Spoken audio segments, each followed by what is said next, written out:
messed up. We're good. Welcome, everyone. This is Andre's Restart. Tonight, we're going to be just having a little live chat, Q&A, just kind of chilling, talking, as we tend to do every Monday night. It's just me tonight. But there are some things going on with Nintendo that I think we should talk about. And I think it's interesting because you could argue that this is like the one time to not talk about Nintendo, but obviously I'm a Nintendo YouTuber, right? So I'm going to find a way to talk about Nintendo. And there are things to talk about, for sure. Some things I still haven't. We're not going to dive too much into today, right? Like I'm aware that there's like a Xenoblade art book thing going on. Haven't looked into it at all yet. I may look into it this week. Maybe I'm not sure if I'm gonna make a video on it. I have to take a closer look at it. But what we are going to talk about, we're going to talk about some Paper Mario updates, or rather Mario RPG series overall updates. I think are pretty interesting. And then beyond that, we're going to be talking about Nintendo Wii U and 3DS, and this kind of dialogue that's been going on about the Wii U era and how it's better than the Switch era, which is not true, but some people feel like it was a better time. And I don't really agree with that. So we'll be talking a little bit about, the differences in times and eras, and also kind of just reminiscing on Wii U and 3DS for a little bit, because the online servers, that's all ending. Like, it's already done. I think it ended at 7 p.m. Eastern, which happened an hour ago. So it is no longer possible to play Nintendo Wii U or 3DS games online as of about an hour ago, apparently. So we're going to be talking a little bit about that. And we're also going to be kind of talking about a little bit of what I kind of feel is maybe like the calm before the storm. It feels like, a Nintendo Direct could happen this month. Obviously, we don't know that for sure. It is rumored, but it is just a rumor. We don't have concrete proof that it's going to happen this month. But there are some things that have been going on that kind of make me feel like it is going to happen. For example, we got the recent Hollow Knight.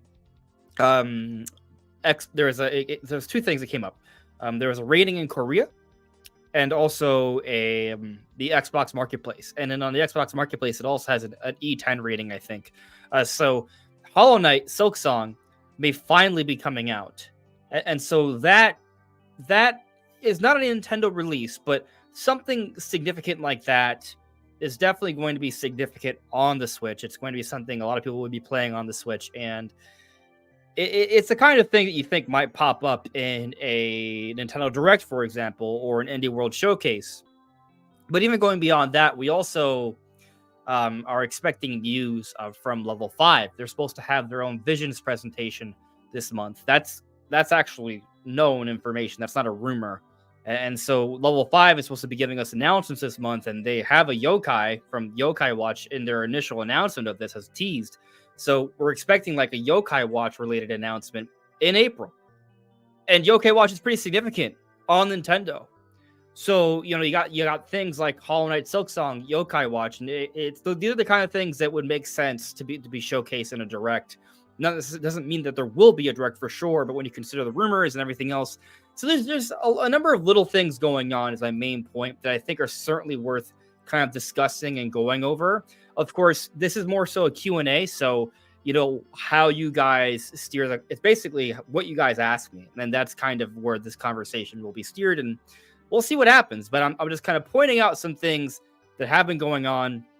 I think I mentioned the Mario RPG survey, right? And so that has some indications for the Paper Mario series. So that's also kind of a big deal, I would say. So yeah, I would say there's some interesting things, and it's also just kind of, I'll be getting to the chat in a moment, but I just want to say that while we don't know if there's a Direct or not, it's just kind of interesting right now how there isn't really like substantial news, right?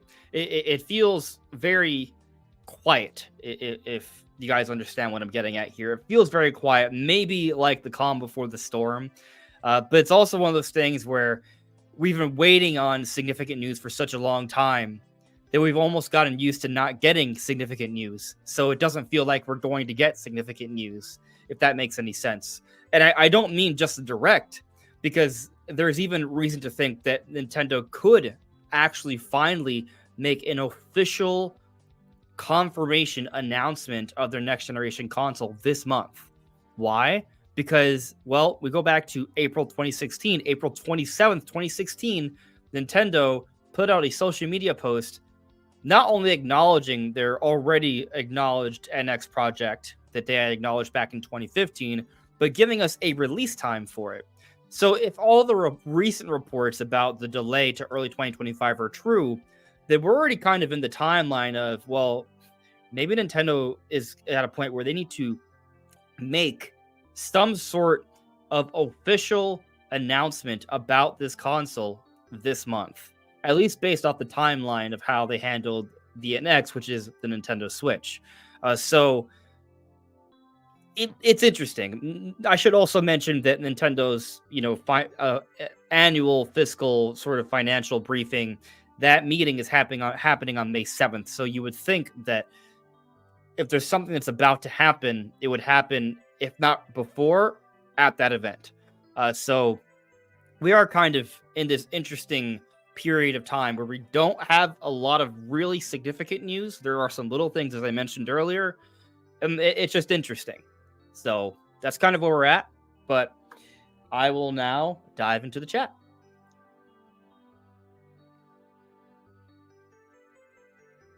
Guys, if you could let me know how everything is looking and sounding, I would appreciate it.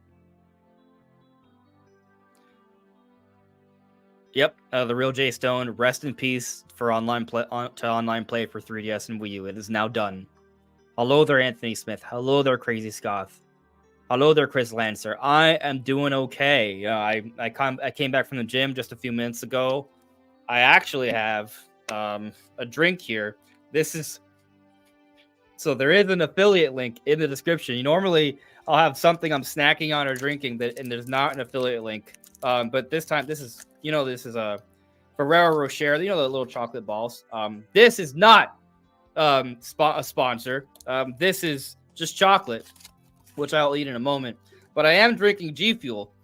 So if you want a 20% discount to G Fuel, it is in the description below. It's actually pretty good. It's pretty simple. You just get like powder and you put it in. It's like an energy drink, sugar free. It tastes pretty good. But I'm doing good. Definitely, there's a lot of things that I want to sort of adjust and prepare for the channel in regards to the coming storm that I think will come when it comes to, Nintendo Switch 2 hype and finally some new Nintendo announcements, hopefully with a Direct this month or soon. But yeah, I'm good. Hello there, Surge187. Hello there, Enbros. Hello there, Having Hope. How are you? Been a member for 14 months. It's been amazing having you around all this time. Having Hope says, hey, y'all. Hey, Andres Restart. Hey to you. Also have a super chat here from Sam Talks Games. Thank you for the super chat, Sam. Very much appreciate it. Here Sam says, about Hollow Knight, I'm playing it for the first time right now, and it's extremely good. Like 10 out of 10 good. If you haven't, you should play it. I agree. I haven't played it yet myself, actually. I plan to.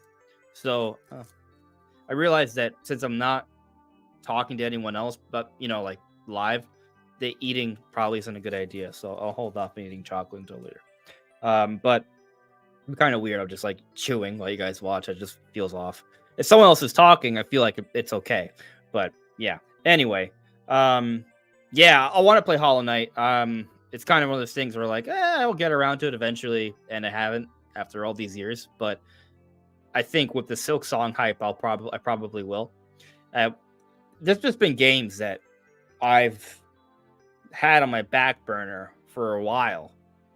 There's a lot of games to play. Like, just to be quite frank, like I don't think it's realistic to really expect anyone to get to every major game. Or like, first off, that comes with the assumption that someone wants to play every major game and not all the smaller games, right? Like, where's the personality? Where's the nuance, And then, if you're a young kid that doesn't have that many responsibilities, then you may have the time to play an exorbitant amount of games, but you certainly do not have the funds. And if you're an adult who has the funds to play whatever game they may want, they don't have the time to play whatever game they may want. And it's just an interesting sort of cycle we go through. But I have been still playing Elden Ring, and that was a game that people were like, "Oh, dude, you should play this game. Oh, dude, you should play this game." I know, I want to. I like the Soulsborne games, but I hadn't gotten around to it for almost 2 years, I would say. And with the DLC that was announced for Elden Ring, I was like, all right, I think now is the right time. I had picked up a PS5 and I was like, you know what? I think it's better to play on a PS5 than a PS4. So I did.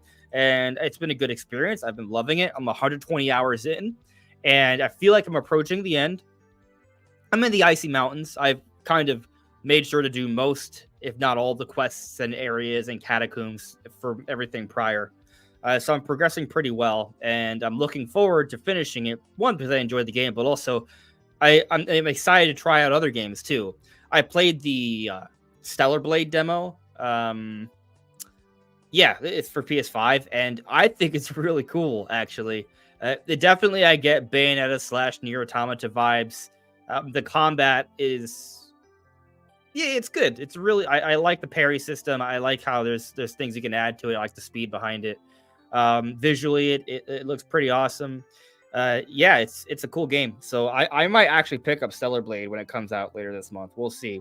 Because I don't know. There's games on Switch I want to play too. Like, I want to play specifically the Switch version of Alien Isolation, because it's supposed to be pretty good. I have it downloaded on my Switch already.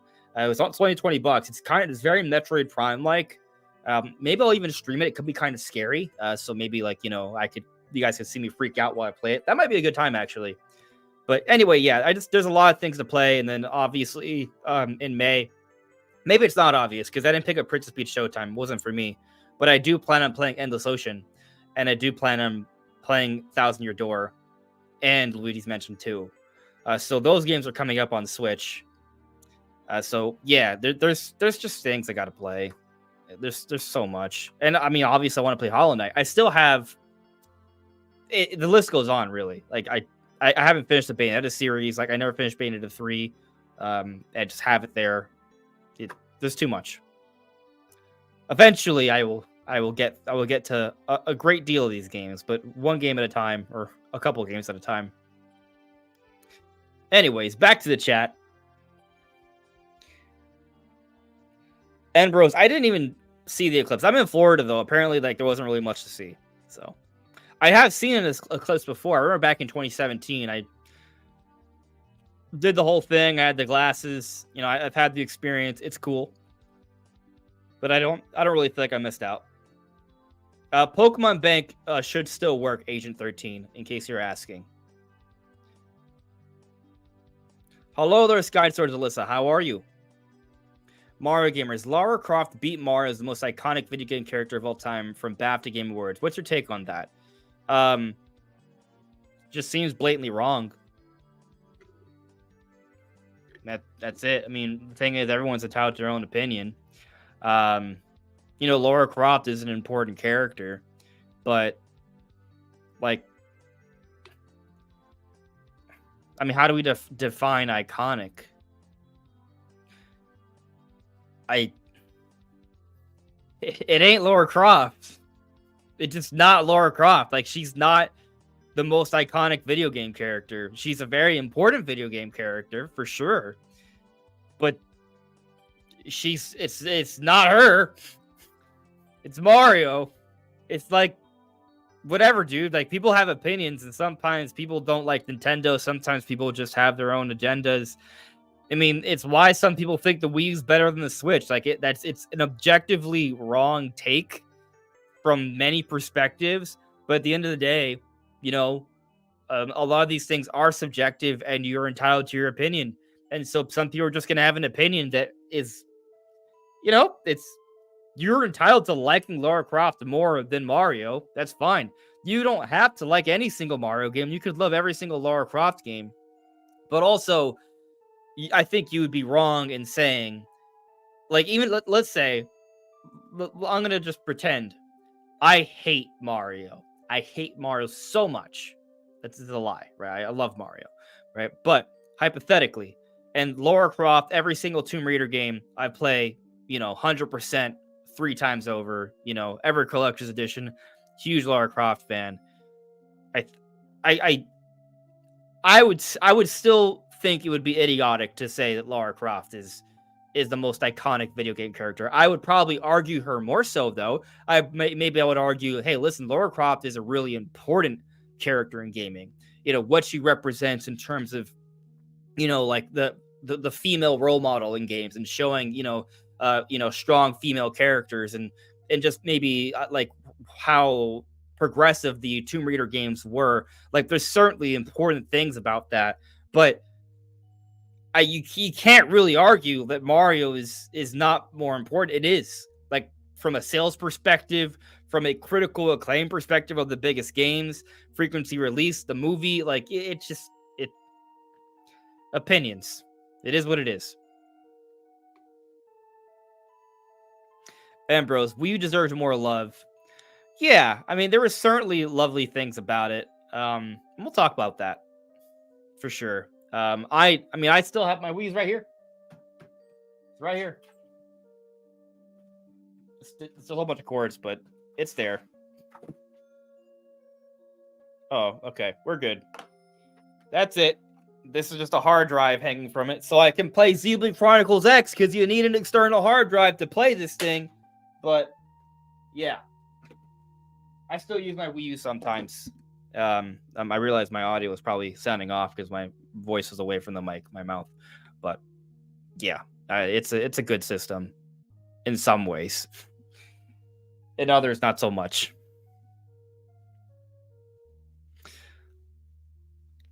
Looking through the chat here. Having hope, Alyssa, Chris, thank you for letting me know everything sounds good. Danny Knight, thank you. Appreciate that. All right, looking here. Yep, Joyce and Jay, I like my chocolate balls. That it is what it is. JRL Toki asks me, related to the Wii U Switch topic, what is your favorite game for a Switch? Not the best, but your favorite. Okay, favorite game for the Switch.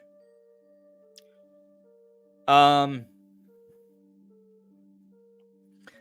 a tough question, because I don't have, like, the answer is Breath of the Wild, the first game I played on Switch, which is technically a Wii U game, but it's not exclusive, I guess. But let's ignore Breath of the Wild. And by the way, Breath of the Wild and Tears of the Kingdom are almost like the same game to me, so like they kind of merged, which is interesting. That sort of sandwiches most of the Switch generation.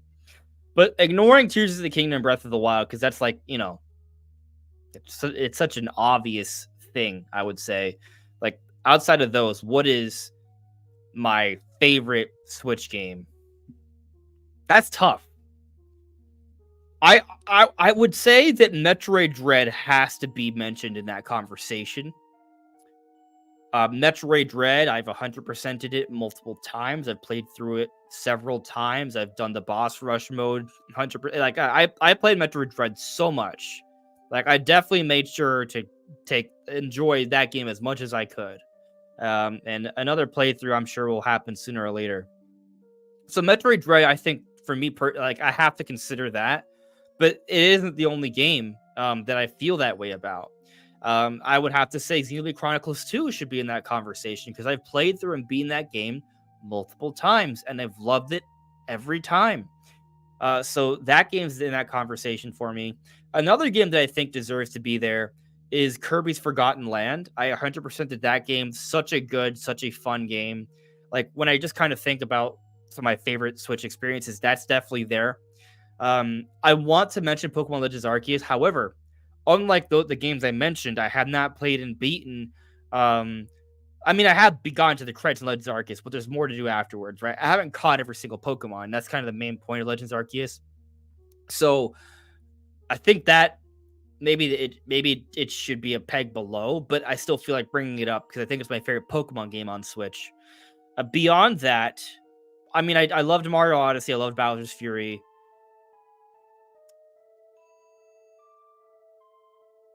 Xenoblade, I'm not trying. Just because I said Xenoblade 2 doesn't mean I like Torgna. I like Future Redeemed. I like Xenoblade Chronicles 3.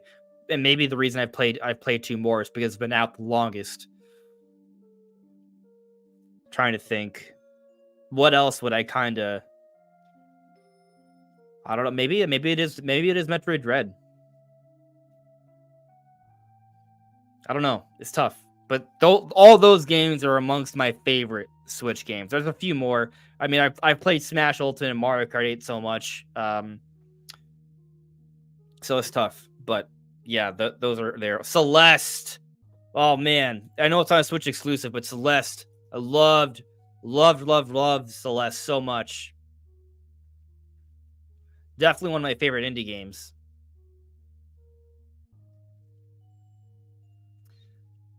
You'll notice I didn't really mention any remasters or remakes. I've enjoyed quite a few of those as well. Prime Remastered, Skyward Sword HD, they're pretty good. Link's Awakening remake, pretty good.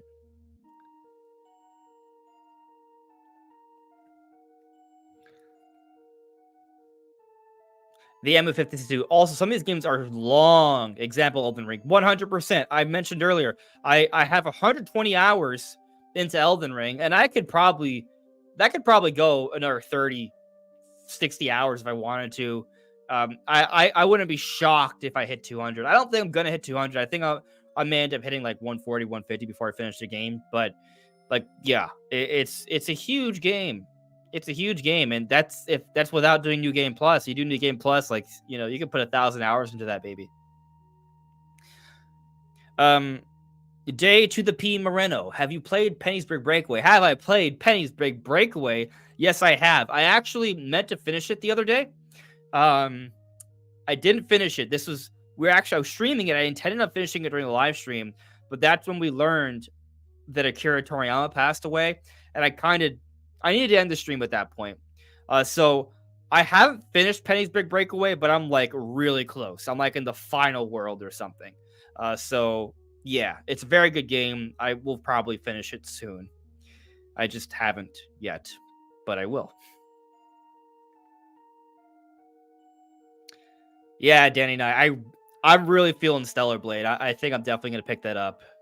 But then there's other games I want to play. I mean, I've been kind of liking Dragon's Dogma 2, from what I've seen of it.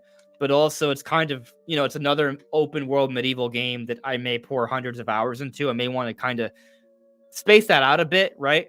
But there's some PS5 games I want to get to, is my point, because I just got a PS5, and Elden Ring's not even really a PS5 like exclusive game. I want to play like a dedicated PS5 game. Stellar Blade is cool, but I want to play maybe Ratchet and Clank. That's been on my to-do list.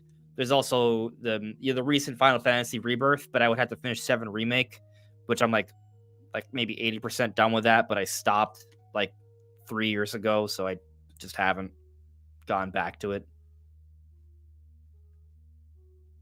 TYG, Princess Peach is just not a good game in your opinion. Is that? I don't know if I wouldn't say it's a good game. I just don't. It just doesn't feel like something I would pay 60. I don't feel like I should pay $60 for that.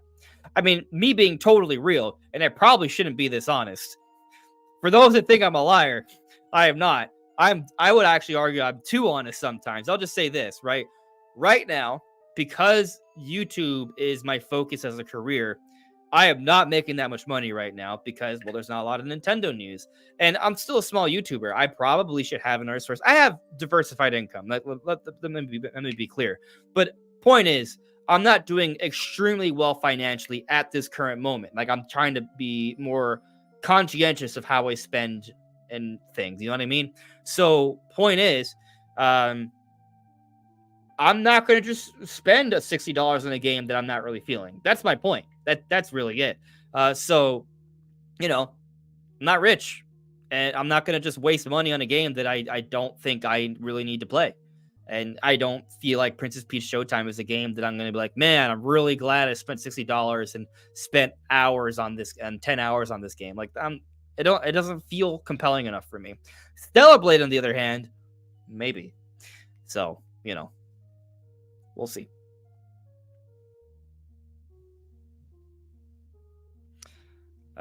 Sky Sword Alyssa adds me, doing well. How about you? By the way, Hyrule Castle battle went way easier than expected. Might have cheesed it all. Yeah. Yeah, so that's kind of my thing with the Tears of the Kingdom playthrough. By the way, guys, I have fiber now. I know I took a break from the Tears of the Kingdom stream. I'm planning on getting back to that this Thursday. And I will put up a poll for the next rule to make it more interesting. I want to see what you guys have to say on that. A community post. It won't be during this live stream. Unless you guys have ideas, feel free to suggest what other rules we should add to make the run more interesting. But that's one of my things. I don't want to get to the final boss in my second playthrough of Tears of the Kingdom and just be able to cheese it, because in my first run I was getting my butt like kicked. Like Ganondorf is tough. The not the malice, the gloom. Yeah, the gloom. Was weighing me down. I had barely any resources. I was underprepared for the fight. And I had like a heart left or something. You can go back and watch the live stream from like a year ago. It's there. Maybe like 10 months ago, because, it took me some time to get to that point. But yeah, the game came out in May. Yeah, 10 months. Yeah, something like that. I beat the game in like a month, right? I think that's fair. Anyways, that fight was killing me so hard. Like I was getting my butt kicked. And, I had one heart left. I had beaten like a phase or two of him. I was like, oh, he has a third phase. And I had like 8 Gibdo bones, and I had like one bomb, like one shield with a bomb. So I used that to a fuse bomb. So you use that to like jump high in the air, pull out the bow, you go into the quick time. And the quick time bow attack allows you to cheese Ganondorf. And so I just pulled out my last, I don't know if it was my last Lionel bow, but I used the best bow I had, because like it has a 3 times, so it multiplies the damage because it's more than one arrow. And I just used the Gibdo Bone Fusion, which is a really high attack. And I just lit him up. And I beat him just like that right at the end when I thought I was screwed. So it was kind of cool, because I was down to my last heart. But also I felt like I kind of cheesed him, because I just lit him up with my bow. And now I know that I can just do that. So going into the final fight the second time, I'm hoping there are going to be some challenge rules that make it even more. I don't want to fight him and feel like I cheesed him, is my point. I want to fight him and I feel like it's like an epic duel and I just barely won. Like that's kind of what I want. But we'll see what happens. Hello there, Captain Doge. Yeah, 10,000 news. I hope you got that clip. I hate Mario. Hate him so much.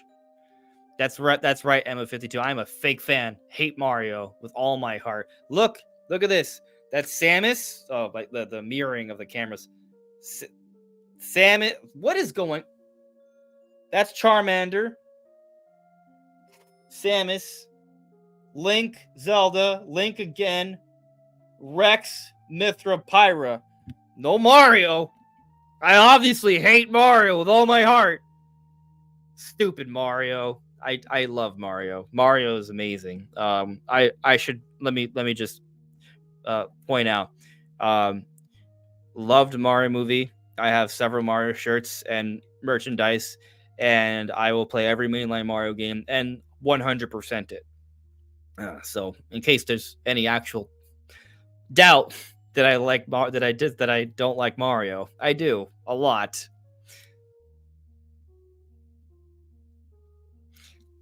Anyway, moving on.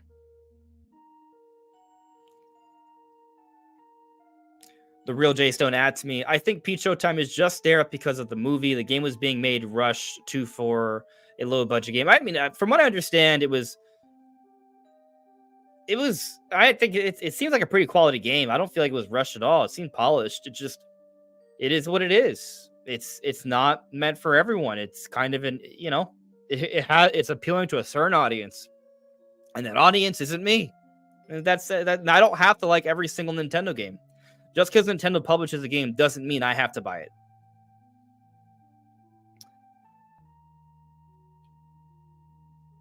TYG. It's more of a kid's game than something like Woolly World. I don't really like Unreal's type levels with light agency over the character and only single button press actions. It was more simple than expected. That's how the demo felt. I heard that the game gets a little bit more elaborate afterwards. So, you know, maybe the demo just didn't do a good job of really selling me on the game.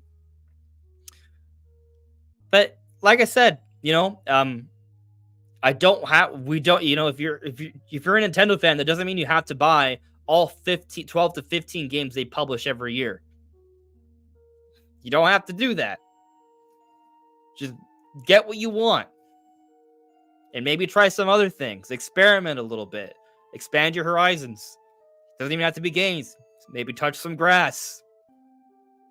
Play volleyball. Go to the beach. I've been campaigning for like the last few weeks. For my friends to go to the beach because I'm in Florida, right? So the weather's it's already April, and I walk outside and I'm like, man, it's breezy, it's a clear blue sky. Why am I not at the beach? But I don't have the courage to go to the beach by myself because that just seems lame. It seems more fun to do it with people.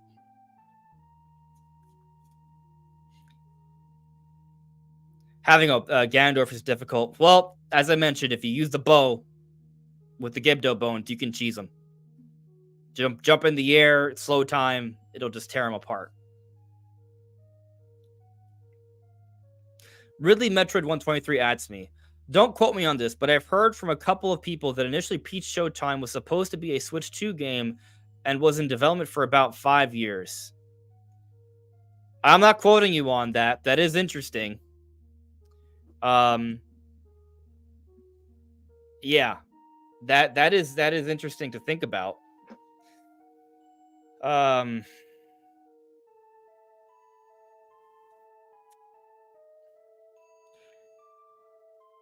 thinking about it. I obviously, you know, I have no idea if I can, you know, like there's without evidence, I can't just believe that, you know.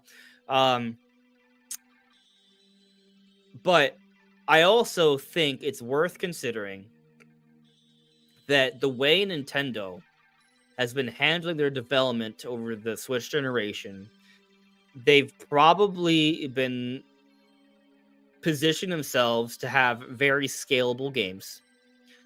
It wouldn't shock me if that's in part why they have a lot of their games, some of their games, like using Unreal Engine 5, like Princess Peach Showtime, if I'm not mistaken, right? Am I wrong? Am I wrong? Am I confusing with something else? Doesn't Princess Peach Showtime use Unreal Engine 5? Let me double check that. It doesn't necessarily matter for the point I want to make, but it kind of matters.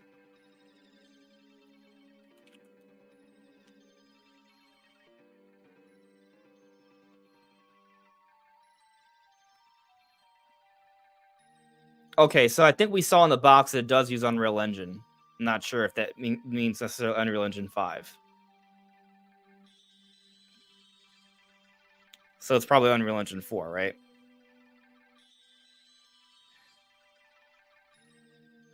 Point is Unreal Engine. Yeah. We've seen a lot of Switch games run on Unreal Engine. And I guess anyways, to the point. I think you kind of look at, like, well, one, you just consider the nature of the Switch, right? How there's two sort of specs ranges, right? There's the spec range for portable mode and then docked mode. Like, the graphics are different. The way the game runs is different. There's a different resolution. Sometimes the way frame rate works. Like if you play like Mario Odyssey, for example, you can see some visual differences and changes with how the game looks and runs in portable mode versus docked mode. I'm sorry if like I burped while I talked. I apologize. It's the G Fuel. Please excuse me. But what I'm trying to get at here is that Nintendo has been sort of developing games over these few years to be scalable. So it wouldn't shock me if they had some games and they weren't quite sure where they were going to slide in, because a lot of these things are under flux. You know, maybe they've had several games like, hey, which games are we going to put out, you know, in the waning years of Switch as opposed to the opening years of Switch 2? because when Switch 2 comes out, is under flux. There's a lot of changes. If we are to believe all the reports, right? If you want to believe the reports of early 2025 release, you also have to think, well, those reports, those sources also said the initial plan was for the second half of 2024, and it was then delayed.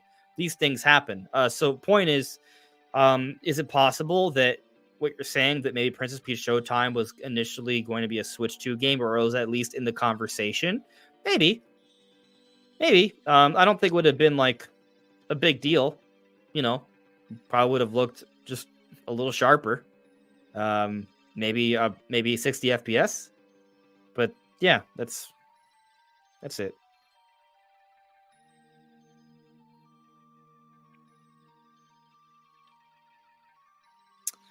Eggplant Salad asks me, what do you think is the future of Star Fox at Nintendo? Oh, the thing is, there's so many different ways they can go about handling Star Fox. It feels like a shot in the dark almost. I mean, maybe it feels like a shot in the dark, but a shot in the dark for a room that I am familiar with. So I just had to pick the right side. If there's four different, it's a four-sided wall, four walls, four saw. Yeah, it's a room with four walls, four sides, and it's dark, and I don't know where I'm supposed to shoot, but one of those four walls is the right direction to Star Fox. So on one hand, right, I look at what they did with Starlink. They put the Star Fox influence in there of the Star Fox characters, the side campaign of Star Fox. And there's a lot of things about what they did with Starlink that make me think, man, if this is more of a catered Star Fox game, this would have been really good. Because, it has the flight focus, which is what Star Fox is usually about, the combat. It has, space dogfights, and that's all really cool. It even kind of brings in some of the mechanics or similar mechanics what we've seen in some of the older Star Fox games. Like, if you play a Star Fox game, what happens is you choose a path, and the path can be divergent, and it can lead to different endings or just different levels you play until the end. But it's supposed to sort of illustrate this war that's going on across the solar system. And so in Starlink, there is a battle or a war taking place throughout the solar system, and you can take part in different skirmishes that are slowly kind of impacting the influence of the forces. And you can do that on planets as well. And so you sort of have this choice throughout the experience to impact the outcome of the war that's going on across the solar system. So it's really not that different from some Star Fox games. Even specifically, Star Fox 2 has something even more real-time kind of happening with that. So I think there's something about Starlink that feels very Star Fox, but it just needed more love and attention and Star Fox focus and more attention to detail. Like, imagine if there was less planets and it was just kind of telling us, it was maybe 5-6 planets, but a smaller open world solar system. But each planet was like an important planet from Star Fox lore, like Corneria, and you can go down there and actually explore that planet. You can explore the Lilat system, walk around with some detail with side quests. But then you have this battle. You have still all the sequences you come to love from Star Fox, but they're in parts. And I think that would be a cool way to handle it. Now, there wouldn't be any. I think there should also be multiplayer, though, right? But you could argue that would require its own focus. So then maybe that's a different direction they take the game. They take the Star Fox series, not the Starlink direction, but just make a Star Fox game that kind of feels almost like a multiplayer Star Wars game, where you can just jump into matches online, choose different maps, and fly around and do battle. Like, that would be pretty cool. Another direction could just simply be a better version of Star Fox Assault. So Star Fox Assault had a campaign, on-foot missions, landmaster flight, a nice blend of it all, but maybe just, a little bit more polished, a lot less repetitive stuff and just more streamlined. So you have a cool campaign that's maybe more replayable, maybe not as long, but it's more about replayability. But then you still have a significant online multiplayer where you can have the team deathmatch and capture the flag and kind of do that, like almost like a more like a very, Halo-esque kind of thing, but for Star Fox multiplayer, and then you have a campaign. Like, actually, yeah, just follow the traditional old school Halo, not Halo Infinite, like the prior like Halo format, but Star Fox. I think that would be probably a pretty good direction to take the series. So those are just some different ideas. I will mention, I remember the Star Fox Grand Prix hoax and the concept behind that. I thought it was kind of cool. Not in place of Star Fox, but if that ever turned out to be a thing where you could race around in the Star Fox world and interact with different characters and like actually talk and do side quests within like the actual cruiser, like it was cool stuff. So take your pick. I don't know what Nintendo will actually do, but I feel like some of the things I mentioned, not Star Fox Grand Prix, but the other three ideas I think would be all good directions for Star Fox. Danny Knight, we have a first-party game going through June, but then nothing from July through the end of the year. In your opinion, do you think we'll see a spring direct or early summer? It is currently April 8th. There haven't been any significant mumblings or murmurings of a Nintendo Direct yet, but the rumor is that there's supposed to be a Nintendo Direct this month. So, I'm not saying it's this week. Could be next week. Could be the week after. I would say that if it comes to April 25th and there is still no Nintendo Direct at all, I would then assume the next Direct is happening in June, as it typically does. So we'll see. But I do think there's reason, as I mentioned earlier, we have the Hollow Knight thing going on. There's the Yokai Watch thing going on, or just level 5 games that we need information on. So there's some third-party stuff, right?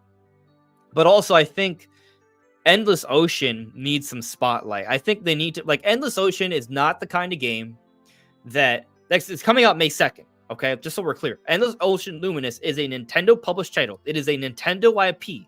Yes, it was in the partner showcase, but all that means is that a third-party developer is making the game, but that does not mean it's not a Nintendo game, because technically, Princess Peach Showtime is also made by a third-party developer. Good feel. Could have technically been in the partner showcase. That's not how they choose to handle it, but technically. So, Endless Ocean is a Nintendo game, but it doesn't have a lot of popularity. It's very niche. It's coming out May 2nd. They can put out trailers for it. They did put out one last week. It's the kind of game, though, that I think Nintendo needs to showcase in a Direct where they get a lot more eyes on it. And that's coming out May 2nd. So I think Endless Ocean deserves a focus in a Nintendo Direct soon. But also, Paper Mario Thousand Year Door comes up at the end of May. That game will yield its own attention, so it doesn't need to be in a Direct. But I also think that if you kind of look at how Nintendo typically handles things, even with the remakes and remasters, they might give us trailers and updates on the game, but there'll still be a focus on it in the Direct before release, where they'll make some sort of announcement that'll be substantial to the game. Here's an example. Kirby's Return to Dreamland Deluxe early last year. We got updates on the game leading up to the Direct. And then in the Direct, we learned more about the game. I think shortly before we learned about the Magolor's epilogue. I want to say it was in the Direct. Let me double check this.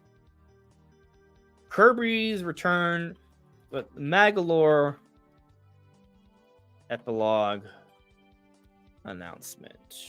I'll just put trailer. What was it, before or after the Direct?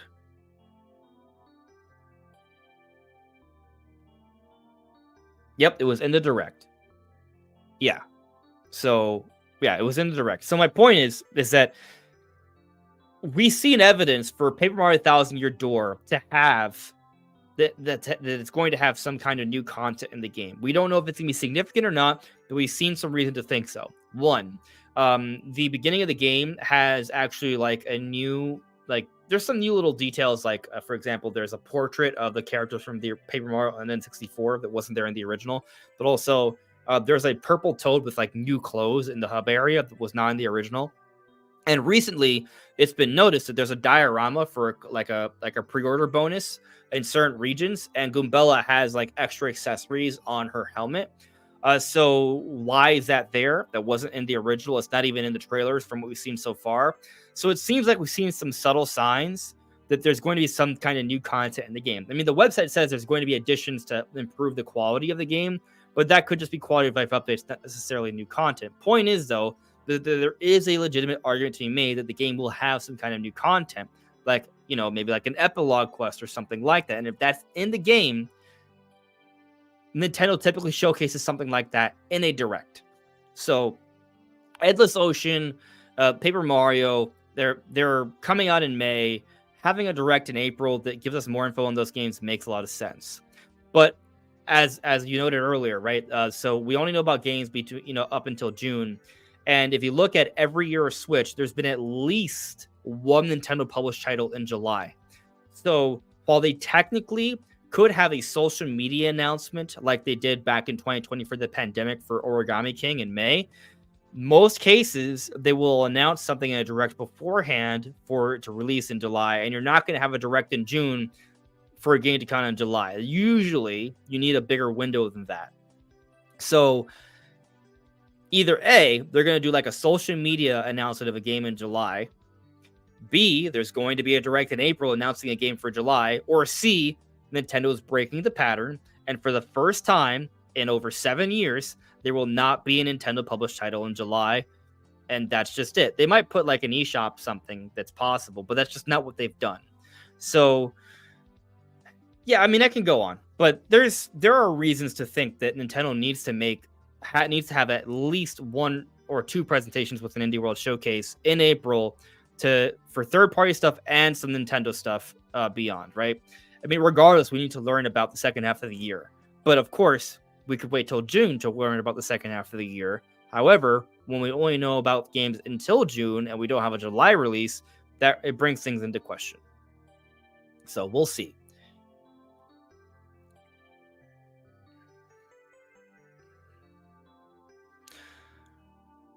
The real J-Stone adds me, Sony and Microsoft, aka Western Gaming, should take notes from Nintendo and Japanese publishers how to carefully save their games. Nintendo does operate pretty well with certain elements. They're not firing employees left and right.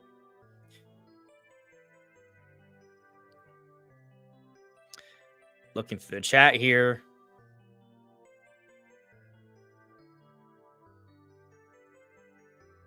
Let's see here. J Biggs, aka Big J, New York City. I think it would be cool if there was a Flacco third-person shooter game. A Flacco? Like, who's Flacco? I'm not sure who Flacco is. I know in Spanish, Flacco means skinny. It's usually like a nickname. A skinny guy shooting around. Or you mean Falco? Falco. Like Falco as in Star Fox's bud. Okay. We good now. Falco, not Flacco. Flacco is Falco's best bud from his childhood. Yeah. All right. So Falco third person shooter. Yeah, because I want to see Falco. That would be interesting, especially if you could fly a little bit. That'd be cool. Maybe like that would be an interesting spin-off. But see, here's my problem with spin-offs of like main projects. There needs to be a relevant main project in the works announced already or having come out recently. So yeah, but I definitely think a Falco third-person shooter does sound cool. Guy you don't know adds me. Have you heard of X Zodiac? It's basically a spiritual successor to the original SNES Star Fox with a similar low poly art style. It's been in early access for a while and it looks cool. You know what? I think I've probably seen something on it before, but I haven't been so attached that I remember it by name until you kind of bring it up. But let me take a look. Maybe I'm just full of it. Oh, okay, interesting. Let me see if I can. Is it on YouTube? I could share it with you guys real quick.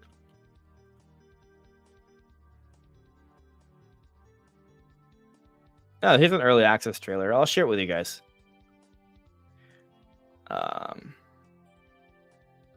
Here, let's pause the music. Well, I'll just lower it. It kind of likes to buffer. I know when I do this, it lags a little bit. So, if it's a little laggy, I apologize. But let's check this out real quick. So this is like a Star Fox like game, right?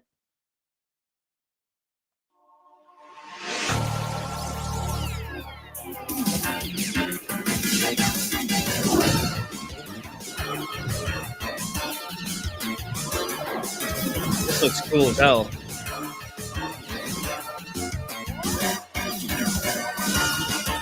Wow. Oh, I'm in love.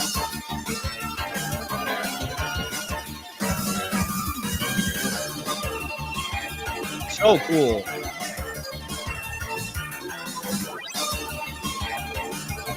Wow, dude. Oh, it's so cool. Yes, that feels very Kid Icarus. This part feels very Kid Icarus, which felt very Star Fox. Love it.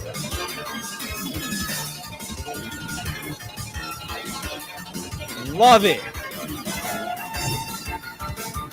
Yeah.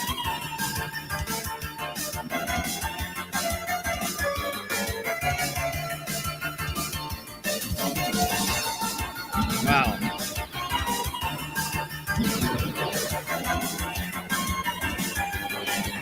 Dude, I'm all in. I am all in. Available now. Okay. On what platform? Probably Steam. That's super cool. I'm extremely interested in that. I didn't realize. Thank you for telling me that. I thought I knew about it, but I definitely didn't. It's been out for a while. It's on Steam. X Zodiac. That's cool. Okay, I wonder how much it costs. I'm super curious now.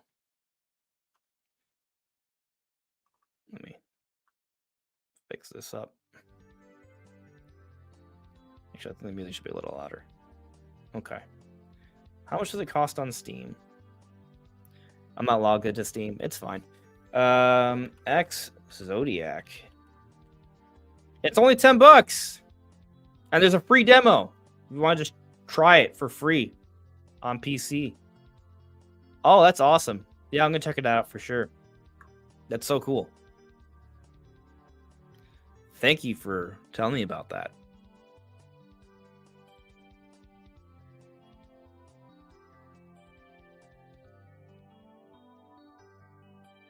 I feel like a lot of you guys probably also felt the same way I did. Did that trailer lag while I was playing it here, or did it run well? Because sometimes when I've ran YouTube videos through StreamYard, like just from the website, it doesn't load. It doesn't like show clearly, but it didn't lag on my end, so I'm thinking it went well. Guy Donut is saying it was good. Danny Knight was good. Okay, awesome. Thank you. Maybe it's the fiber. Maybe it's the fiber. Could be. Oh, if it's the fiber, if that means I can just consistently do that now, that might be a pretty awesome for me. Yeah, it's like it's obviously a super Star Foxy game, and I'm all for it. So that's awesome. All right, Eggplant Salad added me earlier. If the direct is this month, then I think it has to be next week. Last week of April is only 2 weeks before EOL launches, which I feel is too late. Review codes, Endless Ocean Luminous. Review codes would be out by then. Well, the embargo wouldn't be down, so it's more about showing it to the public. But I am inclined to agree. I think it could happen. I think. I mean, I'm not saying you're wrong. I'm just, I would say most likely it would have to be next week. But I would give it one more week just in case. But I would be dubious by that point. But we'll see. And that's kind of goes back to what I was talking about when I opened the stream. Like, it feels like if something's gonna happen, it's gonna have to happen soon. Like, I'm at least kind of waiting to hear about like an indie world. You know what I mean? Because that's part of the rumor. And typically indie worlds precede Nintendo Directs. So something, I feel like something's gonna happen this week. And I mentioned earlier this whole Switch 2 announcement thing. Like that could be, a little bit that could happen right after at the end of the month.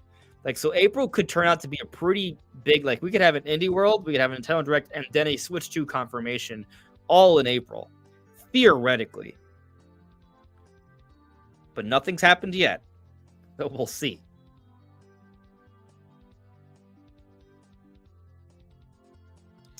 Yeah. All right, so we've been live for about 56 minutes, and it's been good. But I want to make sure I talk about the things I intended on talking about. So let's see. Let's. I have a video planned tomorrow, so I don't want to spend too much time on this, right? But there is a survey that came out where they were asking about interest, an official Nintendo survey where they're asking about interest for the Paper Mario series, the Mario or Super Mario RPG, and Mario and Luigi. And that seems to indicate that Mario and Luigi, that series is not dead yet. So for those that are waiting for a new Mario and Luigi game, we don't know when it's happening, but based off the survey, it seems to indicate that Nintendo is asking certain specific consumers in a way suggesting that, hey, this series could eventually come back. But also what's interesting is the way they ask some questions about Paper Mario or just the Mario RPG series in a way that kind of asking about, do you prefer just characters from the Mario universe as is? Do you want to see changes? Do you want to see new characters? And a lot of people who are fans of the first few Paper Mario games liked the original characters or characters from the Mario universe that have a lot more personality and flair as opposed to just, blatant copy and paste from other games. So the survey was kind of trying to gauge interest on those things. So it could bode well for, the future of the series. So if you're part of that survey, answer correctly. And maybe play 1,000 Year Door. Which I mentioned the diorama thing earlier. But yeah, it's looking promising. But beyond that, I do want to talk a little bit about this situation regarding this Twitter discourse, really. About how the golden era or how the Wii U was a golden era for Nintendo fans. And maybe it's like an engagement post, but the people agreed with that.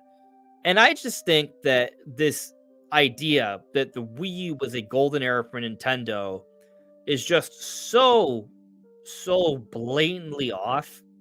And listen, you can like the Wii U. You can prefer the Wii U over the Switch or any other console. If the Wii U is your favorite console of all time, more power to you. This is what I'm about to say isn't me trying to dissuade you from liking the Wii U or appreciating the Wii U. By no stretch, I loved my Wii U. I loved Mario Maker. I loved Splatoon 1. I loved 3D World. I loved Xenoblade Chronicles X the most. There was a lot of cool games on the system. I mean, Mario Kart and Smash were there. Like there's a lot. Captain Toad, Bayonetta 2. That was its first time releasing there. There were some good things. But the Wii U was not a good time for Nintendo fans. Most Nintendo fans didn't even buy a Wii U because it wasn't good for most Nintendo fans. There are more than 13 million Nintendo fans. Most didn't buy the Wii U because it just wasn't. There's a lot of reasons why. We could talk about the marketing. We could talk about how everyone thought that the console was just an add-on to the Wii. But I think the main reason why the Wii U truly suffered, it just didn't have compelling exclusive games that got people on board. There were good games on the system, but from day one, the Nintendo published titles were Nintendo Land and Super Mario Bros. U, and a solid lineup of third-party games, I might add. But the system flopped and third-party support dropped off. So there wasn't a lot of third-party support after the very beginning. And then, so, Nintendo didn't give us much. Super Mario Bros. U was just another 2D Mario game. There's nothing special about that. You have your first HD console, and your first full priced published title for the console is a 2D Mario game using essentially the same art style you've been using since the Nintendo DS. I don't know what led to that being the lineup. Nintendo Land was cool, but it wasn't a pack-in title. Well, I think it was a pack-in title if you had the deluxe version, if I'm not mistaken. But it wasn't across the board. They had two different SKUs. And the big Nintendo game was a 2D Mario game that, in large part, was uninspired and very samey to prior games. I liked that game, by the way. I actually 100%ed it, just for the record. I'm talking about the games that appeal to the masses. I'm not talking about personal enjoyment, right? But with that poor start to the Wii U, not having a game that made people think, oh, I need to get the system, it didn't help sales. And what did we get later? We got, in that first year, I think we got Wind Waker HD, we got Pikmin 3, which are pretty good, but Wind Waker HD isn't a big brand new Zelda game. It's a GameCube game that was, put into HD. They cleaned up the textures and they gave it a new lighting system. It's a remaster. It's not a remake, and even if it was a remake, that's not enough. That's not enough. So you needed more than that. Pikmin 3 was good, but also Pikmin kind of niche. It's a bigger deal now, but still not enough to pull the weight to save an entire console. 3D World came out the first holiday after launch. That was maybe the biggest release, and it was a good game. I also 100%ed that game. I very much enjoyed it. I love 3D World, but it's also, even though I love 3D World, where I might rank the Mario games, probably a little lower on the list of where I would put it. And a big part of the reason why I would put it so low is that it didn't really bring anything super new to the table. Which you could say, well, not every game needs to bring everything super new to the table. True. But if we're talking about in the context of an early title for a next generation console, the first HD Nintendo system, and what they give us is essentially an HD sequel to 3D Land on DS, which didn't have any real innovation behind it and was not a large scope Mario game. It was, limited camera use, limited level layout, fun, good quality game, but it didn't showcase the system truly. It didn't make people think, man, I have to get a Wii U to do this. It wasn't showcasing anything that was really groundbreaking. So that first year, the system was arguably overpriced. It was poorly marketed. There were some good games, but they didn't come immediately. And they weren't so good that they turned the tides and maybe people think, oh, I have to buy this system for these games. The unique games that came years afterwards were Splatoon 1, Xenoblade Chronicles X, Mario Maker. They took years for those games to come. And, Splatoon was a new IP. It actually did pretty good on the system. Xenoblade X is Xenoblade that took a very long time to come out. And Mario Maker was kind of a big deal, but it was too little too late is the point. And so we had some good games, but they didn't really help the system in terms of sales. And so there wasn't a lot of third-party games. Fell by the wayside. But we also, a big part of the issue with the Wii U was that not only did we not have a lot of third-party support, Nintendo support was kind of slim. We got like a game every few months. It wasn't a game every single month. So there was a lot of droughts, a lot of consistent droughts.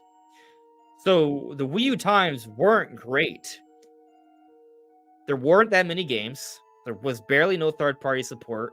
Console was, it just wasn't received well by the masses. If you were a Wii U owner, you probably didn't have any people who shared in your interest in Wii U because they didn't even know what it was. So it wasn't a golden age for Nintendo fans. There were barely games. It was a bad time to be a Nintendo fan. It was a really tough time. Switch, on the other hand, everyone knows what a Switch is. There's too many games to play. It's just a completely different beast. It's the exact opposite. So, yeah. Switch is a golden era for Nintendo. Wii U, not so much, even though there were some good games.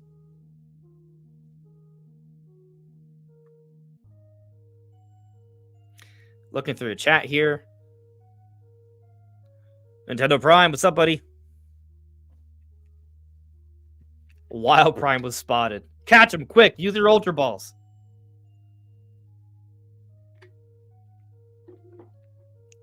But you got to make sure to damage him first. Just don't hurt his feelings. Edward McGee. The 3DS was amazing. Agreed.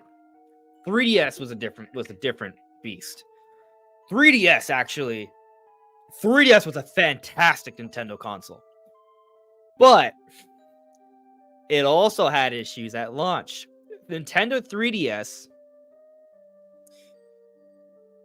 What were the launch games?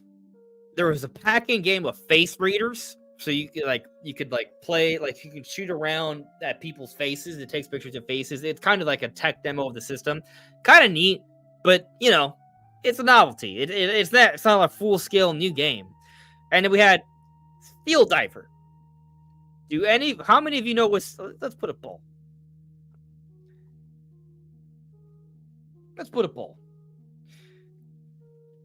Have you played Steel Diver on 3DS? Some of you may not even know what Steel Diver is. That was Nintendo's launch title for 3DS.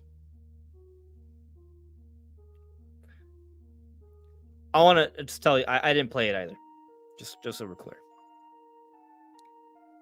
That's how they opened. And listen, I'm not saying Steel Diver is a bad game, but it's nothing crazy. That's how they opened up the 3DS, and it was arguably overpriced. It was I think it was $250 for a handheld at the time. That was like a ridiculous price for a Nintendo.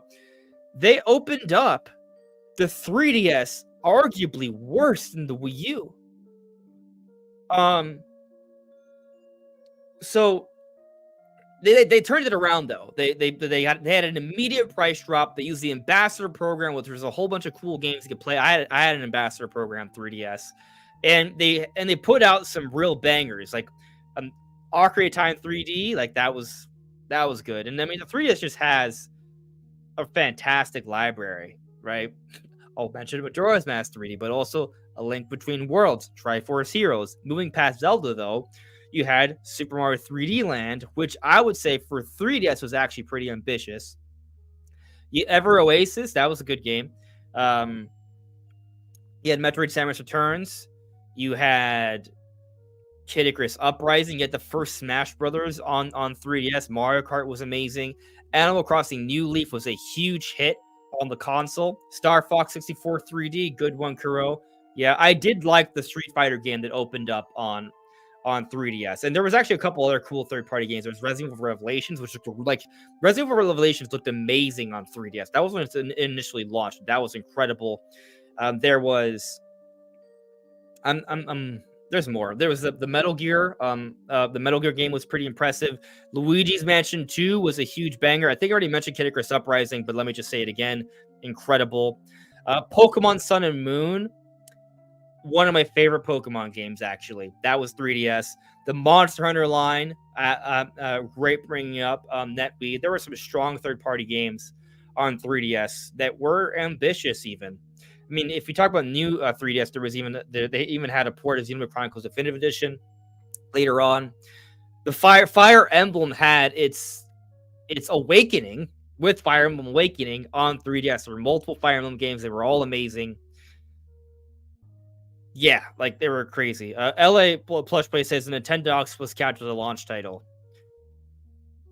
Okay, maybe it was, but they already had Nintendogs is already overplayed by that point. It was not a reason to buy the console. Yeah, 3DS was a beast. 3DS was such a good system. I think one of the things about 3DS that was cool as a Nintendo fan, like they gave us games that wowed us for the console, if that makes any sense. You guys, I see Danny Knight brought Bravely Default, Fossil Fighters, some good ones. Bravely Second, that should be mentioned. Diddy Kong Racing, was that a 3DS game or a DS game? I don't remember. I thought it was a DS game, but maybe it's a 3DS game. Diddy Kong, the remake, right? I think it's Diddy Kong Racing DS. I could be wrong, and so I'm gonna I'm just gonna double check that and fact check myself. What did it come out for? Apparently, when you Google Diddy Kong Racing remake, it doesn't even tell you. Just a Reddit post. Oh, I put Diddy Kong remake. I didn't put Diddy Kong Racing. That makes sense. That makes sense. Why I'm confused. Still no. Was it a DS game? Let me put DS. See what happens. Google revealed me real. Yeah, it was Diddy Kong Racing DS, but you could play it on 3DS. The 3DS was backwards compatible with DS, which had an insane library. Of course, Wii U was backwards compatible with Wii.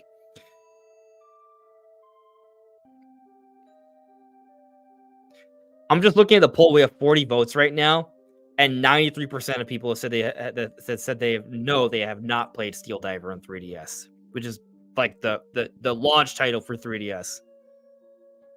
Oh, and there were some cool smaller games like this. That's when Nintendo started taking advantage of like the eShop. Mario Gamers brings up Dylan Rolling Western, but I'll bring up Pushmo. Pushmo was super awesome. I loved that game. Mario Gamers also brings up Tomodachi Life. That's a good one. Definitely a good one. That was huge. That game was a breakout hit. There was just a lot of games. Nishant K brings up Dragon Quest. SMT, yeah. A lot of games. A lot of really good games on 3DS. Danny Knight, you have a hot take? Bring it. What is it? Adventure 712. You haven't even heard of Steel Diver. That's wild, bro. That's wild. But that just kind of goes to show you the problem. Yeah, Gage Boss. Samus Returns is one of my... it's debatably my favorite 3DS game. Kid Icarus Uprising might be my favorite 3DS game. It's tough. They're both up there. Yeah, I mean 3DS is just an amazing console. Rest in peace. Please give us a remaster of Kid Icarus Uprising. Please. Yeah, I would say the two games. If I have to pick one game from 3DS and one game from Wii U that we need remastered, remade, ported soon, it's Kid Icarus Uprising from Nintendo 3DS and Xenoblade Chronicles X. I think someone was asking me earlier what if we should get a remake of Xenoblade Chronicles X. So my stance on this, and I've talked about this before, I think the same way they had a definitive edition for Xenoblade Chronicles 1 on Switch, there will be a definitive edition for Xenoblade Chronicles X on Switch 2. And so you might ask, well, why don't they just port over Xenoblade Chronicles X to the Switch? Well, one, we've seen interviews where they talk about how it would be really expensive to do. But two, a definitive edition would require a significant overhaul of the game. Let's remind ourselves that Xenoblade Chronicles Definitive Edition is debatably, it's a remaster, but it's debatably a remake because the game has been adjusted visually to the point where it almost looks entirely like a modern Xenoblade game. It has new content in Future Redeemed and the challenge modes, and also a variety of quality of life updates. It's been significantly enhanced. It's a definitive edition. But the point I'm making here is that in order to make those kind of visual enhancements, you can't do that on Switch. The game would look effectively the same on Switch. Maybe through some optimization, you could have a better resolution, some sharpness. You could make a better game probably, but it would be a huge undertaking. And it's probably just a better idea to just have a significant upgrade that is worthy of being called a definitive edition on Switch 2. But Switch 2 may come out soon, so maybe within a few years we do have that Xenoblade Chronicles X definitive edition. And then Kid Icarus Uprising, Sakurai has talked about how he's wanted that game to come for a while. And it's such a... I mean, it's just one of those games that I thought really showcased the abilities of the 3DS, but at the same time, the form factor of the 3DS kind of limited it. I think Kid Icarus would work really well. And for the record, I don't think Kid Icarus Uprising needs to be safe for Switch 2. I think that can still be a Switch 1 game.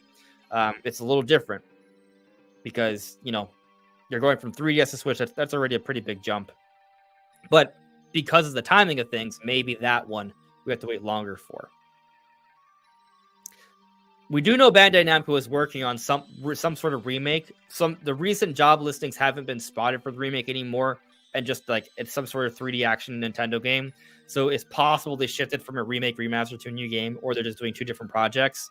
But Star Fox Assault would also be a great pick, Kurokami, and I would love that. Star Fox Assault is also needed. Sunrise Sunset asks, did Soul Calibur ever release for the Nintendo Switch? I don't think so. And I love Soul Calibur. Yeah, Soul Calibur 2 with Link on GameCube was the best thing ever. I don't even want a new Soul Calibur game. I want a remaster of Soul Calibur 2 on Switch or Switch 2. That's what I want. Give me Soul Calibur 2, remaster the visuals, bring back Link, give us an online mode, and maybe add a few other characters. I'll pay $70 for that.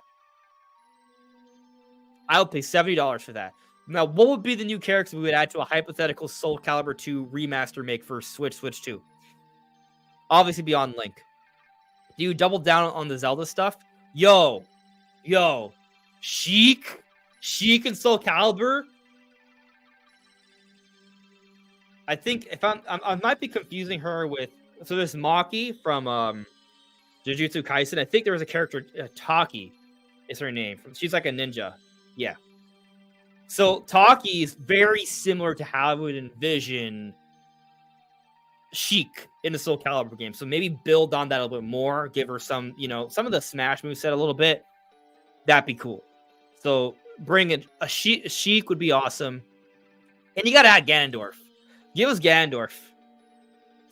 Also, different skins, right? So you have that original Soul Calibur 2 look for Link. Do something like that. It's almost like basically like a Soul Calibur look based off Ocarina of Time, right? And if the rumors of Ocarina of Time remake are true, man, that'd be pretty cool, right? Like, so we have kind of a modern take of Link, but then give us Sheik, who's also in Ocarina of Time, and Ganondorf, but then also give us the Tears of the Kingdom versions too. Tears of the Kingdom versions of Ganondorf and Sheik, and then also obviously Link. That would be, obviously it's hypothetical, but I think, yeah, give us two more new characters in Sheik and Ganondorf, and that would be all. They would just... And if you want to make things even more interesting, maybe add a little extra Zelda side story where some cutscenes, even, and throw in Princess Zelda, which Sheik is. But yeah, I would be all over that. All over that.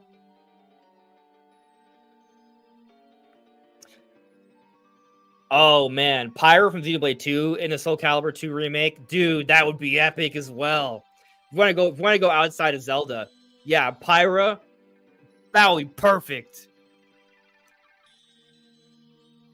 That would be so cool. Who else would be a great fit in Soul Calibur 2? I mean, obviously Mithra, Pyra and Mithra, right? Like she would be, if we go off the Smash stuff. But let's try it. Like, who would be a good character if not the characters you mentioned so far to add into a Soul Calibur game from Nintendo? Let's think. Obviously, you want to think of sword characters, right? There's a whole slew of Fire Emblem ones. Man, I feel like Fire Emblem's just too obvious.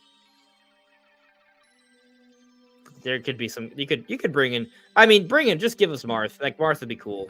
Marth would be a good one. But I want to think of a character outside of Smash, a character that's not in Smash. They'd be a good fit as a Nintendo representative in a Soul Calibur game. Can we think of a character that's not in Smash? They would be a great fit in Soul Calibur.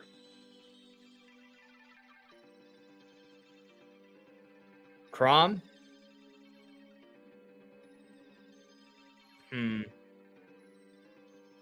Yeah, I guess technically he's not in it, is he? I mean, he's sort of in it. No, he's in it. Yeah, he's an Echo Fighter now, right? Yeah. Noah from Xenoblade Chronicles 3. Yeah, he's an Echo Fighter. Yeah. Noah from Xenoblade Chronicles 3. Oh, Isaac from Golden Sun. That's a good point. He's an assist trophy, but he's not a playable character. So, yeah, that's a good one, Captain Doge. That is a good one. I like that. Samus in Soul Calibur would be cool, but she's not a sword fighter, so like Soul Calibur is like a sword fighting game, so it just would be weird. It would like it. No, I would say no to that. Skull Kid's also not a sword fighter, but I could see Skull Kid being kind of modeled off of Yoshimitsu. That'd be interesting. Just for the record, if they put Samus in Soul Calibur 2, I wouldn't complain. I just hope they kind of come up with a moveset that would kind of make sense for her. Like, and it wouldn't, because if she's mostly ranged, I think that would... Not sure how I feel about it. Noah might be the best bet, though. Like, a character that's not in Smash that would be a good fit. Noah from Xenoblade. Or a Fire Emblem character that I can't think of. What's the recent main character from Fire Emblem Engage? What's their name? Oh, I thought of a character. I got a character. Akira Howard from Astral Chain. Hello there, Link Exists. How are you? I'm doing all right. Thank you for asking. Yeah, some cool ideas, for sure. For sure. Aleer, thank you for reminding me, MF52. Yeah, that's a good option. I mean, in terms of hype, though, Sheik and Ganondorf, Pyra from Xenoblade 2. Sure, give me Samus. Why not? It makes no sense. Now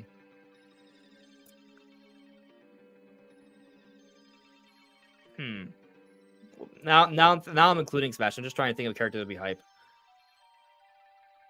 I mean, I think you need at least one fight. You put in Marth. You gotta give us Marth. Yeah, Marth, Pyra. You know, that would be pretty cool. Impa would be cool. She'd be very similar to Sheik, I feel. But yeah, that'd be good. I mean, we have Impa in Age of Calamity, so we do have a pretty good idea of how our moveset would be. So they could definitely play around with that. Super Chris modding, thank you, my friend. Man, now I just want a Soul Calibur 2 remake. That's what I want. Oh, Aegislash from Pokemon. I mean, we do have Pokemon Tournament. That's a good idea, actually. I love that idea. For those that aren't familiar with Pokemon, there's a Pokemon called Aegislash. There's literally a sword and shield. It's pretty cool. It's like it's a ghost that possesses a sword and shield, a ghost Pokemon. That would actually be a really cool character. Wolf Link and Midna, if you rely on like slash attacks, that actually be a good idea too. Yeah, I could see that. Yeah. Now, going back to the Samus idea, if I start thinking of Samus kind of more like the way she was working at the end of Metroid Dread, where she has like these almost claw-like hands, or maybe she has some slash attacks. She has a shield bash.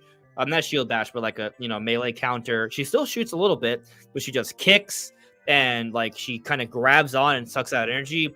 Like it would definitely be a very... It wouldn't be it wouldn't be a typical Soul Calibur character, but they could maybe do something like Energy Whip. Good point, Sunrise Sunset. You do a little bit of an Energy Whip stuff. That's very Ivy-like. That's a great point. You could make it work. But you really would have to be... You would have to really expand Samus's moveset, and I think she would need to have some shooting attacks for sure. I mean, there are Soul Calibur characters that have shooting attacks. Even Link in Soul Calibur 2 could shoot his bow and throw bombs and shoot his boomerang. So it's not like there isn't range, but you need to have like that clashing. There needs to be a lot of clashing before, in my opinion, or you just don't really feel like it's a Soul Calibur fight. Bro, how come I didn't think of this? LA Plush Plays, you're right. Pit and Soul Calibur would go crazy hard. That's such a fantastic point. Such a good point. Yeah. Man, I'm just having fun thinking about Soul Calibur Nintendo characters. That's cool. That's cool. Edward McGee, I don't think Peach has a sword, but she has an umbrella. She has an umbrella. Zelda has a sword. She has like a thin, like, is it a rapier or something like... It's one of those thin swords. Like a fencing sword almost. Pit isn't Smash. That is true, but it would still be cool. Anyway, so I think I covered the Wii U 3DS stuff. Covered the Paper Mario Survey stuff. Yeah, I mean, I think we covered the things to talk about. The Sky Sword listed to appear. Okay, awesome. Link exists. I am enjoying Elden Ring. I was actually, I was rune farming last night. I found this area. There's some more ruins, and I was just killing a lot of those strong guys in that area and building up my levels a little bit. I've already explored the underground of the capital. I've done everything in most of the things at this plateau. I've done everything in the volcano manor and everything around it. I've done the Weeping Peninsula. I've done Caelid. I've done the Dragon's Barrow. Obviously, Liurnia and Limgrave. So I'm in the Icy Mountain area. I'm probably gonna get to the giant stuff soon. So that's where I'm at. I'm 120 hours in. I've done most of everything else beyond that point, like the side stuff. So I'm pretty much ready. I will say, Ronnie, I think the blue doll has gone to sleep on me, so I can't get the rune activated by the fingers in Liurnia right now. But yeah. Otherwise, yeah, I've done most of the things before the Icy Mountain area, and I'm already well into the Icy Mountain area. There's a part that reminds me very much of Lord of the Rings. Like there's like this really long land bridge in the mountain range in the snow. It's so Lord of the Rings. It's so cool.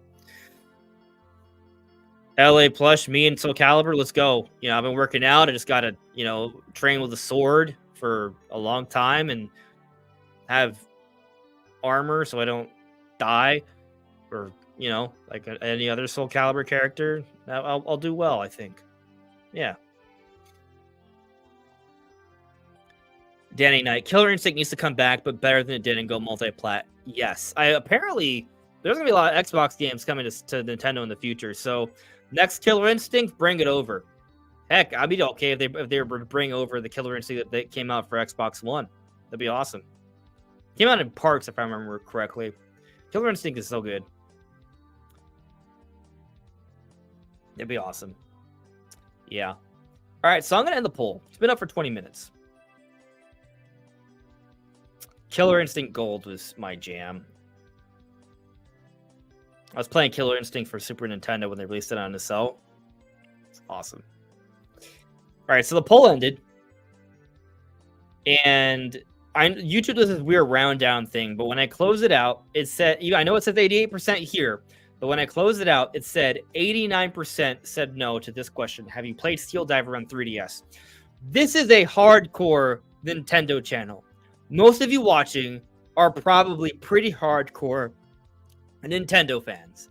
And so if 89% of you are saying that you have not played Steel Diver on Nintendo 3DS, I think that says a lot about the launch title choice for Nintendo 3DS back then. It was a really weird choice. But on the flip side, we look at these examples of how Nintendo launched 3DS and how Nintendo launched Wii U. And you go back to my argument of, hey, well, maybe they should launch Metroid Prime 4. I think most of you will at least agree Metroid Prime 4, it would be a better launch title than Steel Diver or Nintendo. Actually, you know what? That's the poll. New poll. Is Metroid Prime 4 a better launch title than Steel Diver?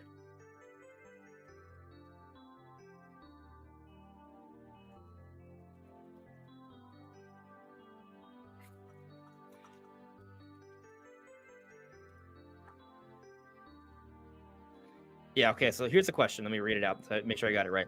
Is Metroid Prime 4 a better launch title for Switch 2 than Steel Diver was for 3DS?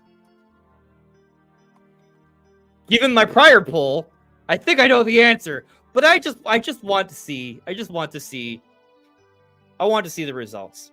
And so Obviously, I think I know where this is gonna lean, but I'm curious how many are gonna say no. I'm curious. It'll be interesting. I saw someone voted no.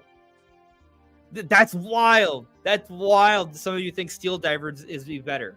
That's wild. I mean, of course, opinions are gonna exist, and that's fine. But so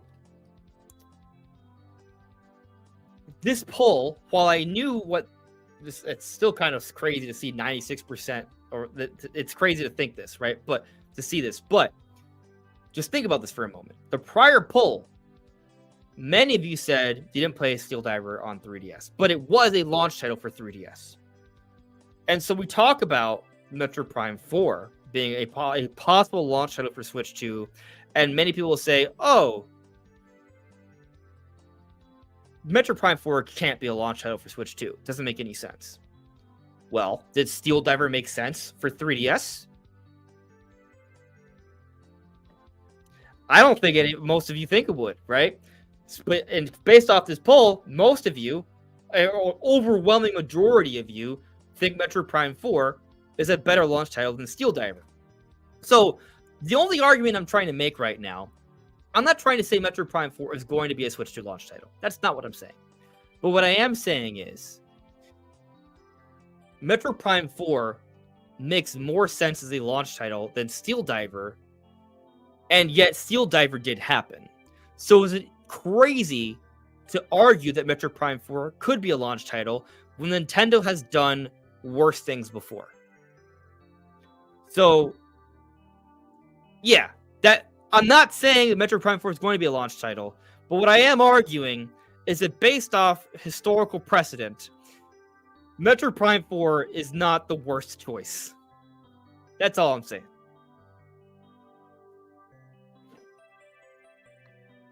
Of course, we haven't even seen the game yet. And I also think that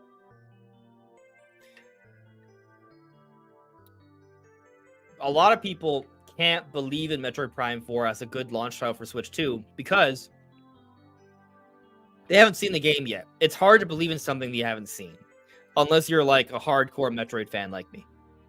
And I get that. And truth be told, I could be wrong. Maybe Metroid Prime 4 is not that big of a deal. I'm convinced it's going to be a great game. But there is a difference between a great game and a game that is transcendent.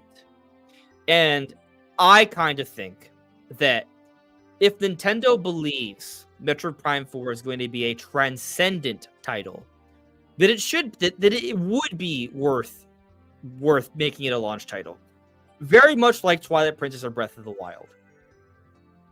But of course, we haven't seen the game yet. Sales history doesn't suggest it would be kind of like that. So, doesn't seem like a safe bet. But we'll see.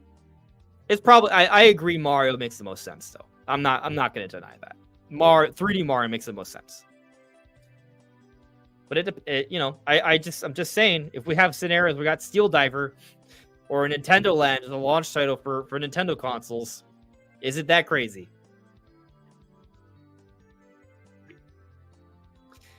Netweed saying that would be funny though. Endless Ocean is sort of a Steel Diver 2. It's very different because Steel Diver is kind of like an action-y game, right? You steer it's like a side view, a game where you sort of steer a submarine and you explore an aquatic environment, but you're shooting submarines to break through things. There are missions. It's a little bit action oriented. Endless Ocean is super chill, relaxing, exploring around water and really cool creatures. It's very similar to Abzu, actually. If you guys haven't played Abzu before, it's on Switch. You can check it out. I think Abzu might be your closest example to what Endless Ocean is. Link Exists asks me, I will pick Metroid Prime 4 over the next 3D Mario low-key. I want both. I think, I have more hype and anticipation for Metroid Prime 4 than Mario, mainly because we haven't gotten a new Metroid Prime game since 2007. Meanwhile, I've gotten many new 3D Mario games. Like I hold both Metroid Prime and 3D Mario in similar esteem. They're both incredible. Um, it's just been a very long time since far longer time for Metroid. So I think there's a little bit of that for me. Also, Metroid Prime 4 is officially announced, right? That this has been an officially announced game. We haven't had an officially announced 3D Mario. I mean, we know they're working on a 3D Mario. There's probably a few interviews out there where they said they're already working on the next Mario game, but that's par for the course. They're always working on the next Mario game. That doesn't mean, we do think it's going to be coming soon, for early on for the next system, be it a launch title or launch window or first year. But I am more eager for a Prime 4 than Metroid because of the gap. So, yeah. Now, what do I think will be a better launch title? Probably Mario. But I do think it depends. Because, for example, Mario Odyssey came out October 2017. Breath of the Wild came out March 2017. It was a launch title for Switch. I think if we had a similar discussion about what made more sense about a launch title as we are now, back then, more people would have said that Mario Odyssey, a brand new open sandbox 3D Mario game, is a better launch title than Zelda. Why? Because historically speaking, Mario games are bigger sellers. But that's not what happened. Breath of the Wild was the launch title and actually went on to becoming a better selling game than Mario. Now, Zelda and Mario are far more comparable. Metroid is a far smaller tier, so like there is that to consider. But part of the reason why I think they would pick Zelda for Mario is because Zelda was known about for a longer amount of time. People were waiting for it. It was already being made for Wii U. And so having it be kind of like that crossed-in title, is very showcased and it's been hyped up, is a good transition. And so that kind of argument works for Metroid a little bit.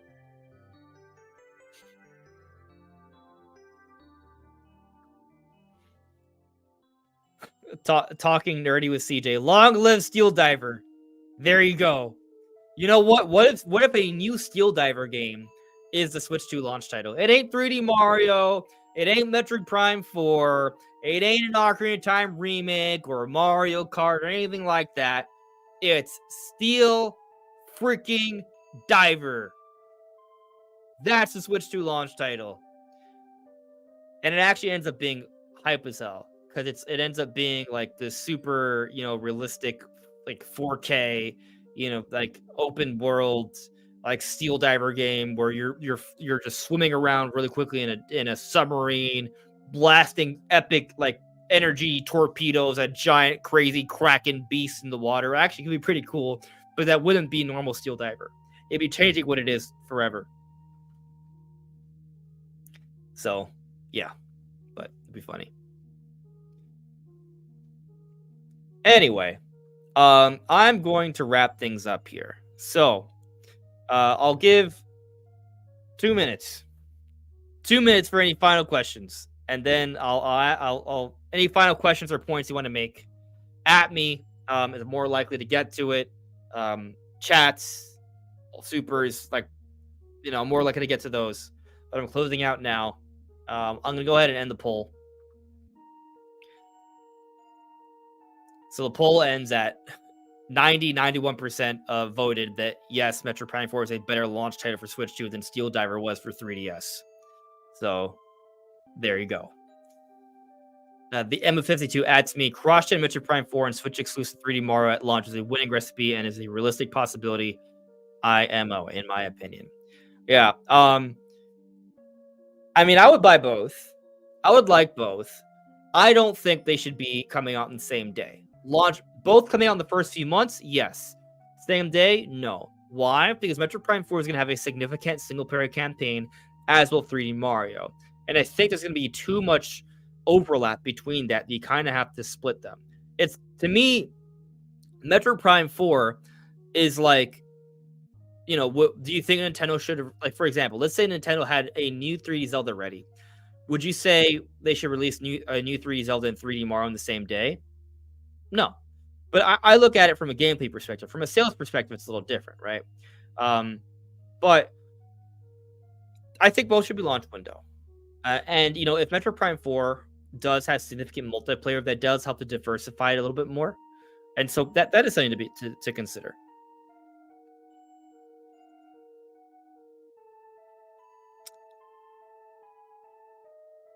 Let's see here. We got a little bit of a chat jump, so I'm confused.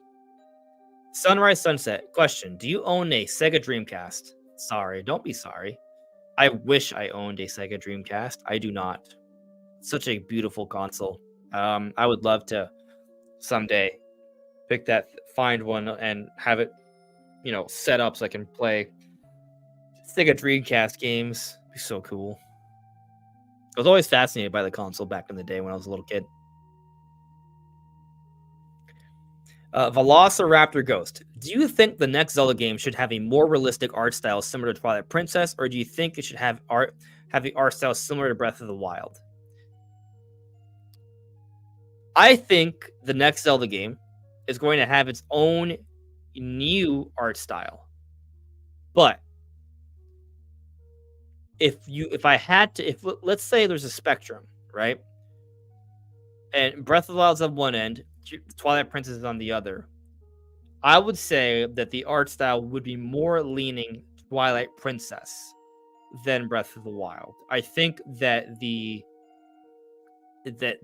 capabilities of the Switch 2 will facilitate something airing a little bit more on realism, that they can pull off, that will still age extremely well and be very beautiful and stand out.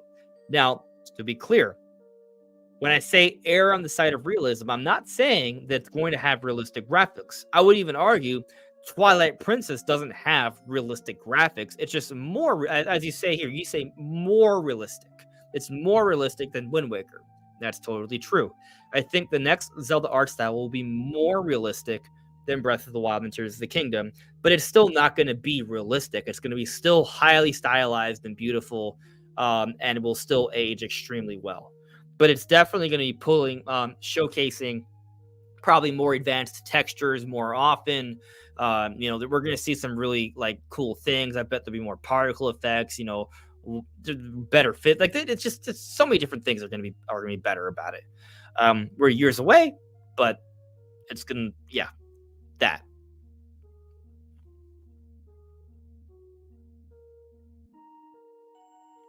Looking through here, let's see.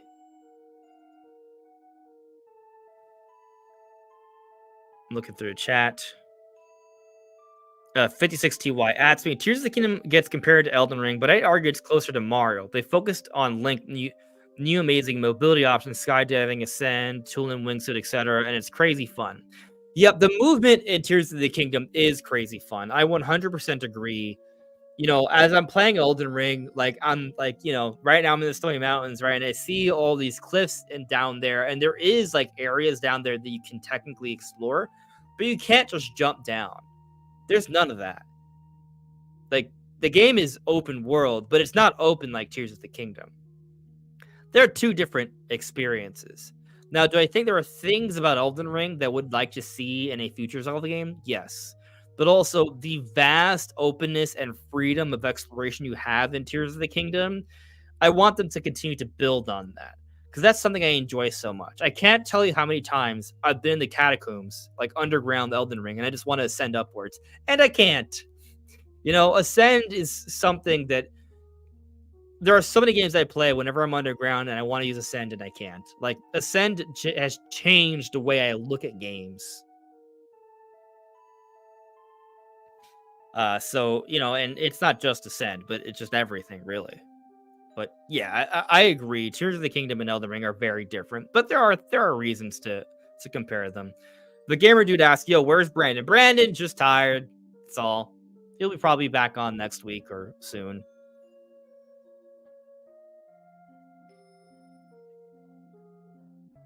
Danny Knight asks me, have you played Unicorn Overlord? And what do you think of SRPGs are your thing? Strategy RPGs? Well, I like Fire Emblem.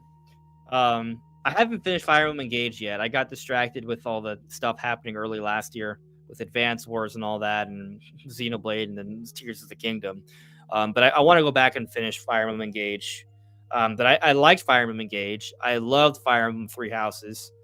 Um, yeah, pretty good.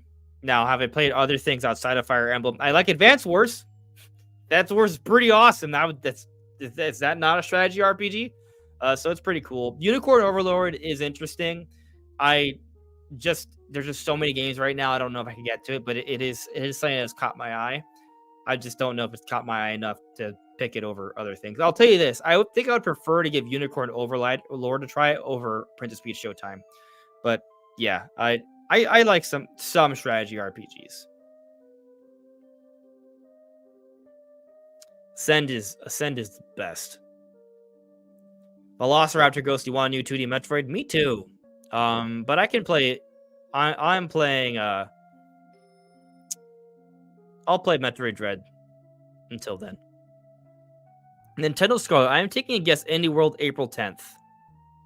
Dude. All right. So what'll be crazy? What's crazy about that is that if Indie World's April 10th, they might announce it tomorrow. If you're right. And if they announce the moment they announce an Indie World, hype overload. Indie World will be interesting, but we all know why we'll be really excited. It's because Indie Worlds typically precede Nintendo Directs, and the rumor suggests that as well. So that would be cool. But maybe the Indie World has Hollow Knight Silksong. Although I feel like something big like that might be saved for a little bit later, like a Direct or like an Xbox showcase. We'll see. I mean, obviously that's just your guess, but I hope you're right. Anyway, I think we're gonna wrap things up here. I wonder if can Indie World be shadow dropped? I'm not sure. I have to look into that. But we'll see. We'll see what happens this week. You know, surely there's gonna be some level of news. I don't know what, but there's gonna be something. But anyways, everyone, thank you all so much for coming in and listening tonight and being part of the conversation. Thank you for liking the stream. It's been super helpful. And I'll see you all really soon. Hope you have a good one. Take care.